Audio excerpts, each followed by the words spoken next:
একটা হাতির ছবি একদিকে আর একদিকে কাকের ছবি।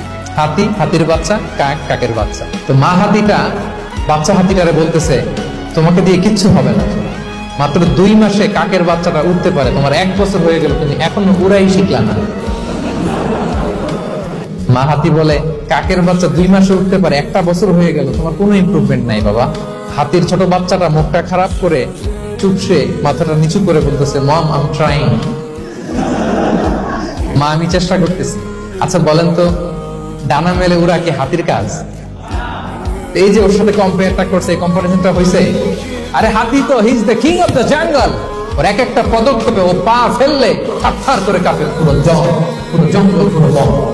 ওই হাতির বাচ্চাটারে কিভাবে কনফিডেন্স নষ্ট করতেছে, বলতেছে 2 মাস হয়ে গেল, কাকের বাচ্চা 2 মাসেই উঠতে পারে, তোমার 1 বছর বয়স হলো, তুমি এখন উঠতে পারো না। এবার বুঝতে পেরেছেন আমরা কিভাবে ছেলে মেয়েদের কনফিডেন্স নষ্ট করি? কখনো কম্পেয়ার করবে।